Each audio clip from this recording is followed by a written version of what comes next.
రాప్తాడులో TDP నేతల చేతిలో దారుణ హత్యకు గురైన వైఎస్ఆర్సీపీ కార్యకర్త కురుబ లింగమయ్య కుటుంబానికి అండగా నిలిచేందుకు వైఎస్ జగన్ పాపిరెడ్డిపల్లికి వెళ్లి లింగమయ్య కుటుంబాన్ని పరామర్శించారు. ఈ సందర్భంగా జగన్ మాట్లాడుతూ ఏపీ పోలీసులకు వైసీపీ అధినేత జగన్ వార్నింగ్ ఇచ్చారు. ఎల్లకాలం చంద్రబాబు పాలన కొనసాగదన్నారు. చంద్రబాబు కూడిగం చేసే వారికి శిక్ష తప్పదని హెచ్చరించారు. మేం అధికారంలోకి వచ్చాక వారిపై కఠిన చర్యలు తీసుకుంటామని అన్నారు. యూనిఫామ్ తీయించి చట్టం ముందు నిలబెడతామని, ఉద్యోగాలు లేకుండా చేస్తామని జగన్ హెచ్చరించారు. ఇదే చంద్రబాబు నాయుడు గారికి చెప్తా ఉన్నా, ఇదే పోలీసులకు చెప్తా ఉన్నా. పోలీసులు ఎవరైతే చంద్రబాబు నాయుడు గారిని మెప్పు కోసం, ఎవరైతే పోలీసులు చంద్రబాబు నాయుడు గారి మెప్పు కోసం ఎవరైతే వాళ్ళ టోపీ మీద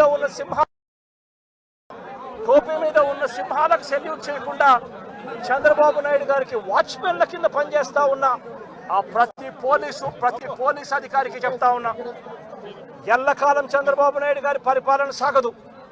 చంద్రబాబు నాయుడు గారి పరిపాలన త్వరలోనే వస్తుంది. ప్రతి పోలీస్ అధికారికి కూడా చెప్తా ఉన్నా, మీ బట్టలు తీస్తామని చెప్పి ప్రతి పోలీస్ అధికారికి మీ యూనిఫామ్ తీస్తాం, చట్టం మిమ్మల్ని నిలబెడతాం, దోషులుగా మిమ్మల్ని నిలబెట్టి మీ యూనిఫామ్ తీయించి మీకు ఉద్యోగాలు లేకుండా చేస్తామని కూడా ఈ సందర్భంగా ఇప్పటికైనా చెప్తా ఉన్నా, ప్రతి పోలీస్ అధికారిలో కూడా మార్పు తెచ్చుకోండి. ఎల్లకాలం ఇదే పరిపాలన సాగదు.